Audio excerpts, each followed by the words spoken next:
Hello makers, and welcome to Share Stitchery. I'm Catherine Harris, and if you're new here, I do sewing and DIY tutorials each week. So consider subscribing if you're new so you can check out more. This week, I thought I would do a quilting tutorial because it is fall and things are getting cozy and you just want to snuggle up with a nice blanket or throw. And this size is perfect for a throw if you're lounging on the couch or just something you want to add to your bed or as a nice little decor piece. I chose the pattern Tiny Tiles Quilt by Purl Soho, and my inspiration for my color palette actually happens to be one of the featured fabrics here, and it is this beautiful pineapple fabric. It has a nice gold shimmer to it and a pastel pink background. I happen to get the fabric at Minerva, and it goes so nicely with the rest of the colors here. And I chose a very similar palette to what the original pattern has, with a couple of adjustments in some of those tones, making some of it just a little bit lighter than what they had chosen. So, you ready to get into this tutorial? Let's get to it. Bum bum bum ba-dum ba-dum bum bum bum bum bum ba-dum ba-dum bum bum bum bum ba-dum ba-dum bum bum bum bum bum ba-dum ba-dum bum bum bum bum ba-dum ba-dum bum bum. So to start, you're going to download the free pattern, which I'll leave in the description down below. It will let you know fabric requirements as well as all of the instructions on how to do this. You can also check out the blog post by Purl Soho. Next, we're going to prepare the backing. So we are going to cut 2 pieces of fabric, and we're going to cut them 43 inches by 54 inches wide. And this will make the backing of our fabric, and we're going to piece them together with the 2 edges of the salved edges together. And you're going to pin those together. And once you've got that stitched together, then we're going to press the seam open so it lays nice and flat. Now we are going to measure 32 inches from each end of the seam, and we're going to trim that down on either side. That way our quilt back is 64 inches by 54 inches wide. And once we have that done, you can set that aside, but don't throw out the remainder of that fabric, because we will use some of that for some of those tiny tiles that we will be creating, so that extra fabric you will need. Now we're going to prepare the binding strips. So we're just going to trim the edges and true them up, and then we're going to cut some strips. And so for this, we are going to cut our strips out, and it'll be 6 strips by 2.5 inches. Next, we're going to cut out the quilt top. So the first one we're going to cut out is going to be the large squares, which in my case are the white squares. And we're going to cut 5.5 inch strips, and then we're going to make 5.5 inch squares out of that. And you're going to want 120 of these squares. Next, we're going to cut some 2-inch strips out of our fabric, and then you're going to cut those into 2-inch squares. And you're going to need a total of 480 of these squares. So from fabric B and C, you'll cut 120. From fabric D, you will cut 90 2-inch squares. From fabric E, you will cut 88 squares. From fabric F, you will cut 40. And from fabric G, you will cut 22 of the 2-inch squares. Now, once you've completed cutting all of those, you will stack the large squares in piles of 10, because that's how long our rows are going to be. And then we're going to get a paper bag or a bowl, and you're going to put all of your tiny squares into them, and you want to jumble them up because we want them to be completely random. And now we're going to piece the quilt top. So to do this, you are going to grab out 10 of these random pieces of the small 2-inch squares. And then you're going to grab one of the stacks of 10 of your large 5.5 inch white squares. Now you're going to mark a diagonal line on all of the small 2-inch squares. And you're going to mark that on the wrong side of your fabric. And once that is done, you're going to grab one of the 5.5 inch squares and one of your tiny tiles, and you're going to pin them with the diagonal going across the corner. So you kind of see where this is going, where we're going to stitch along the line, and then the new corner becomes that colored fabric. You're going to place all of those on, and then we're going to pop over to the sewing machine and we are going to chain piece this. So if you're an experienced quilter, you know what this is, but if you're new to that, it means you don't backstitch and you just keep on sewing in a chain. And then essentially all of your pieces are attached together. So just get out your thread snips and clip them apart. And you've got the start of one of the corners. Now we need to trim this down. So you're going to get out your quilting ruler and you're going to trim it down to 1/4 of an inch. So you just line that up on your stitching line, get out your rotary cutter and trim that off. Next, we're going to pop on over to our pressing table and we're going to press that, and we're going to ensure that the seams are pointing towards the colored square. Now next, you're going to take those same squares and you're going to do the exact same thing on all the rest of the 4 corners. And remember, this is completely random, so don't worry about which ones you grab. And don't forget to trim them and press them. Now we're going to arrange the quilt top. So this is an important step in getting things exactly how you want them to look. So you don't want to have all of your, say, dark small squares together in one area and say the lower right quadrant. You want to really space it out. Now I did this and then I dropped them all, so it didn't really turn out that way.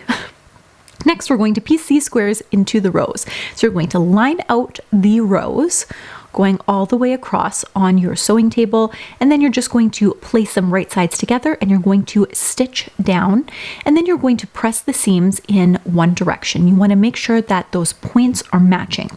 So a trick to help you match up those points is you want to feel the seams underneath and you're going to place a pin right along that seam where the 2 points match. And then you take it to your sewing machine and then you stitch across and your points will match almost every time. And so that's how you get your perfect points on your quilt. Now we're going to piece the rows together. So the quilt's really coming along. So you have the seams pressed one way in one row, and then you're going to have it pressed the opposite way the next row. So when you're piecing them together, don't forget about that. Next, you are going to sandwich the seams together where one seam goes one way, one seam goes the other way, and it essentially locks those seams in place. You're going to place a pin there, and then you're going to place a pin on each of those diagonal points because you want to make sure that they all match up. And you're going to do this for the entirety of the row, and this is what it will look like with all of your pins in place. And then you're going to stitch that at your regular 1/4 of an inch seam allowance. And when we open that up, we can see that our centers are matching and our points are matching perfectly. It just makes me so happy to see that. And then we are going to press this. And I like to use a nice amount of steam to get some nice crisp edges on that. Now we're going to prep for quilting. So I'm using Warm and Natural for my quilt batting. But any quilt batting that you want to use, by all means do that. And I'm just laying my backing out here because I want to trim off the excess quilt batting that I have. Next, I'm lying my quilt backing on face down, and I've used some masking tape to tape it on. Don't forget to use the 505 spray to adhere these together because I completely forgot to do that. Next, I am just marking out where my quilting lines are going to be. Now, you can quilt with whatever lines you want to do. Because this is a diamond and square pattern, I wanted to mimic those diamond and square shapes on the quilt, so I've laid it out like this. Next, and you should have sprayed adhesive this together so it should come together a lot nicer, but you're going to add in your safety pins and then you're going to roll it up. Now we're going to get to quilting. So one of the things that you need to have is a walking foot.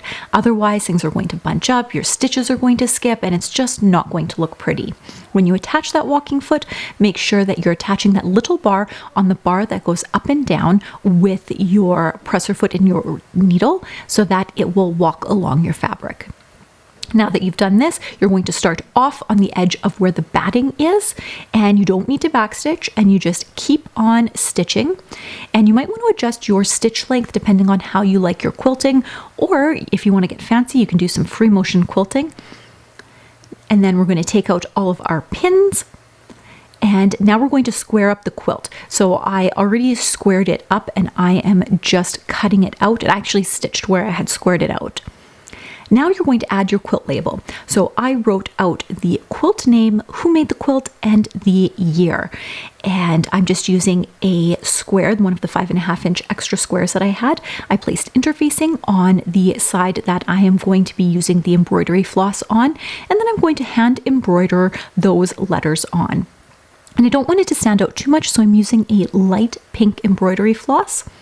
And I'm going to place this on the back of the quilt. So on the back side in one of the corners here, and then I'm just going to stitch along here to baste it in place. And it's a cute little pocket. And then I added my sheer Stitchery label on the other side. Now I'm going to bind the quilt. So you're just going to cut your binding here. And then you're going to stitch on the diagonal, placing them right sides together, and then trim that seam allowance off, and you've got a nice straight binding. So next you're going to press it in half, and then you're going to use your alligator clips to clip that with the raw edges towards the raw edges of the quilt and the folded edge towards the center of the quilt. And I'm just mitering the corner here, and I'm marking my 1/4 inch seam allowance on either end. And then you're just going to continue going all the way around your quilt until you get to the end, and you want to have 2 sort of longer tails. Next, I'm going to measure the 2.5 inches that my binding is wide, and I am going to find where the overlap is. So I'm just measuring from the end, the 2.5 inches, and then I'm pinning it together, and then you're going to stitch diagonally on the bias and opposite to where I'm drawing it. I actually stitched it the other way. And that will create the way that it goes together quite nicely, and then you're going to pin that in place. Some people stitch all the way around and then do this at the end, but I like to do it beforehand. Next, to miter the corners, you're going to get to the end. Some people leave their needle in place to do this and then just pivot. I like to lift it up and backstitch on either end. I find I get a crisper corner when I do that, but just try whatever works for you. Next, we're going to fold the binding to the wrong side of the quilt and make sure you get those nice mitered corners in there. And then you can either machine stitch this in place, now those stitches will be visible, or you can hand stitch this, which I prefer. And here is our finished quilt, all ready to go with a cute little label that you can gift to someone this holiday season. Let me know what you think. And there you have it. A nice quilt that you can whip up fairly quickly. Now, I wanted to mention that the piecing took me a little longer just because there were so many tiny little squares that you had to sew on and cut off, and it was so repetitive. And I've come really accustomed to garment sewing where you see a lot of progress when you're sewing something. So you sew a seam and it's starting to build the structure of the garment, that I kind of put off doing some of the piecing for a bit. But once I got all of the piecing done on the small tiny squares, stripping together those larger squares really gave me a nice satisfaction in completing this quilt. I absolutely love this quilt, and I think I might make it in some other patterns as well, and maybe make some up for some gifts. So if you have any other quilting tutorials that you would like me to explore, let me know in the comments down below. Or if you've made this pattern, I would love to hear what fabrics you chose and how it went for you. If you enjoyed this video, please give it a big thumbs up and don't forget to subscribe. Until next time, makers, let's get our sewspiration on.